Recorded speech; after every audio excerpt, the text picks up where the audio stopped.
mind that somebody asked me about it. Okay. I got asked in our Slack group chat as part of a group, hey, what is your team's biggest need? A true inquiry. An actual inquiry. I'm not making this up so I can talk about this thing, which I'm not above doing. Or putting it in tears. I have. So it's theater of the mind. What do you want from me? So I got this Slack message that said, hey, everybody, what's your team's biggest need right now? And usually with stuff like that, pre-draft, for example, yep, the 49ers that have been defensive end, number one, right? It's top of the list, no question. If you want to quibble and say defensive tackle, offensive tackle, fine. But for me, it's defensive end. And then the stuff behind it. I don't know what the 49ers' biggest need is right now. And I think it's a bad thing. It's not, wow, hey, their biggest need is third linebacker because, man, they're just so loaded. I wrote wide receiver. That would be my first thing that pops into my head. They just can't keep anyone healthy. Yeah. Which is a huge problem. So that was the direction I went. And I think it's the right answer. I think so too. But after that, I started like, okay, they could use offensive linemen. Yeah. They could definitely use some, because I went through and I wrote out a 53-man roster projection after their first week of practice and just tried to kind of get a lay of the land of where things kind of sit with the 49ers. Mm-hmm. And man, you go down the receiving corps, it's like, oh. And then you go down the offensive line, it's like, oh. And then you go down the defensive line, and you can make an argument the defensive line is still a huge need for them, but they filled it out with draft picks that they're going to let kind of play things out. So I left that one off.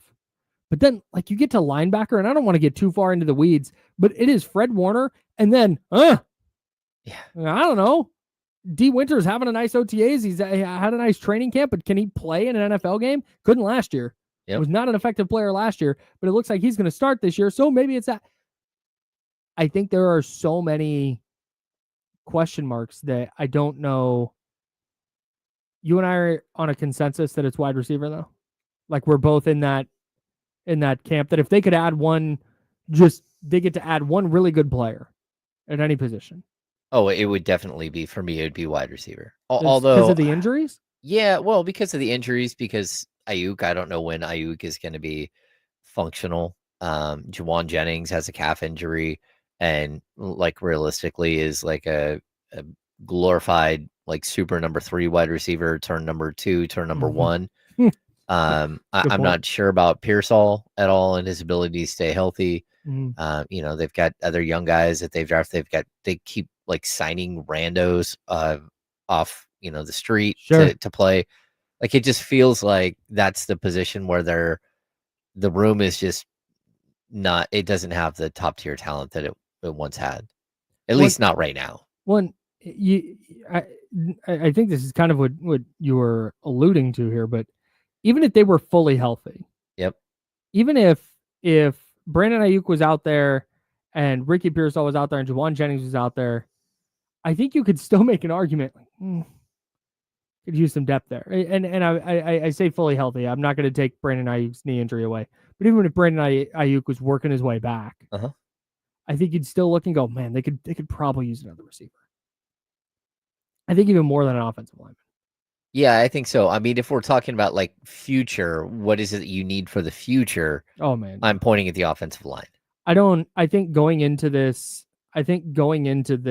draft, that's going to be, barring a disaster at any other position, I think it's going to be really clear going into this draft, the 49ers need to address their offensive line. Mm-hmm. Maybe it's center with Jake Brendel. Maybe it's offensive tackle, depending on how Colton McKivitz is playing. Although he improved last year, and there's all these stories coming out now about how he wants to be a Pro Bowler and he worked so hard to get him better in the best shape of his life and all that. Best shape of his life season. So I'm not ready to crown him just yet as their future starting right tackle for the next decade. But I in finding some optimism, Ricky Pearsall has been outstanding in camp since he got there. Every single day. It's Ricky Pearsall caught all 5 of his targets today. Ricky Pearsall was open all day on deep crossing routes. And it seems that the routes he's most effective at, and this is according to ESPN's Nick Wagner, taking from his notes yesterday, because I was not there, I was here. Yep. It sounds like Ricky Pearsall, you remember those intermediate crossing routes?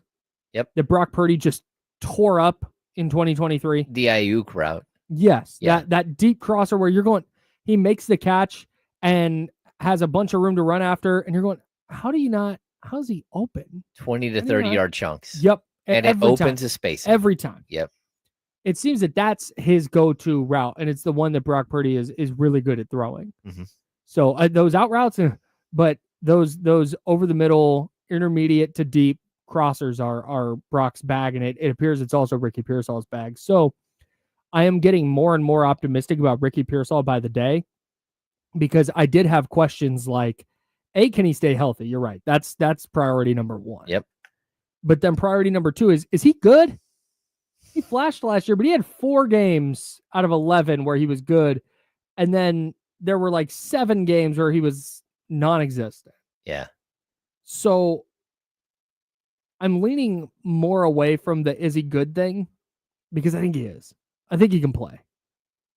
But I continue to have very, very serious questions about, is he going to be able to stay on the field? Well, that's always going to be the problem, Yeah. And I think, durability, availability is, one of the best abilities there are. Mm-hmm. And, for a player like him who is like, it's been hit and miss. Mm-hmm. I mean, he's missed so much of camp his first 2 years, and you're just waiting for him to actually like have that stretch where it's like, hey man, probably need to play 15, 16 games this season.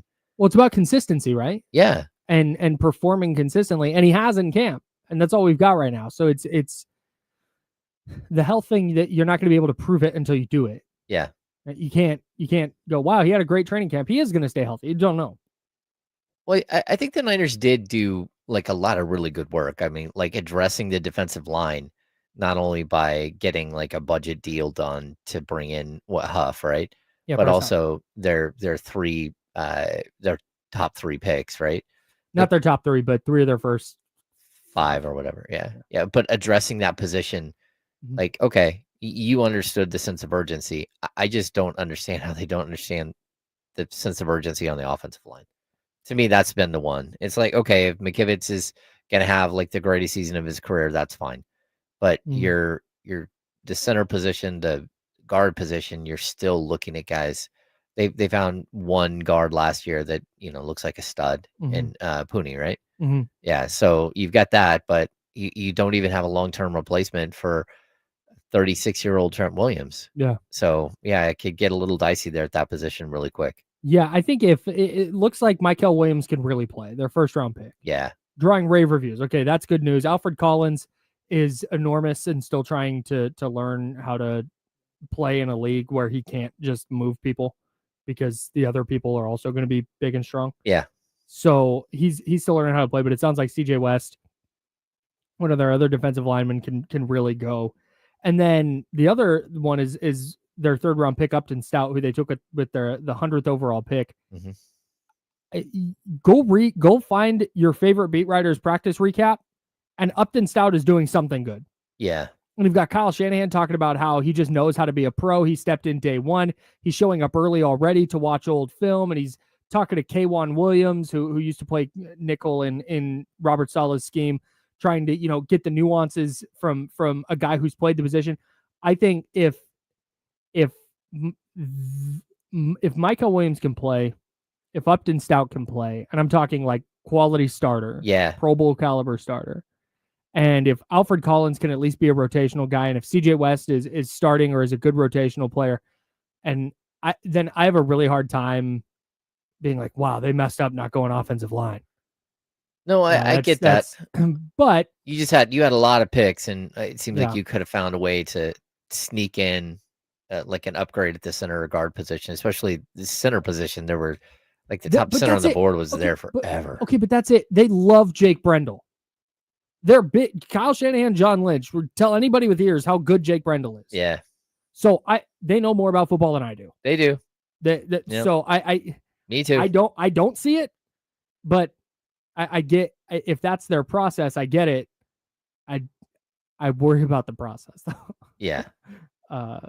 Did you see this other thing from camp yesterday that George Kittle said he considered retirement because the NFL banned smelling salts?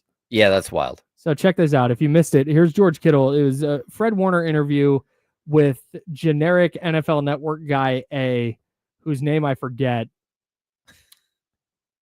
What is this guy's name? I don't know. I don't know either. He's another Tom Pelissero, Ian Rappaport variant. All of Jesse Palmer. All those guys just kind of look vaguely similar. That's what this guy looks like. Okay. And then he's with David Carr, and they're interviewing Fred Warner. And then George Kittle crashes the set and broke some news about the NFL banning smelling salts, and also said he's considering retirement because of it. Here you go. And, as long as we have 85 on the opposite side, we are always going to have a chance. You know what I'm saying? And just right there, buddy. I didn't even know he was there. Good. I was just letting Fred finish. Yeah, Okay, no, great. appreciate that. Yeah, get out of here, dude. What are you doing? Yeah, this is the linebacker Holy time. smokes. Worse. Now it's a 4-shot. That's right. We can pan out. Look at us. Wow, We can get everybody that's in. not a bad looking Sorry for picture right there. interrupting. Look at that. Everybody's in now. Yeah. But yeah, man. I mean, the goal, of course, is being in Levi's. Beginning of 2026. That's always the goal.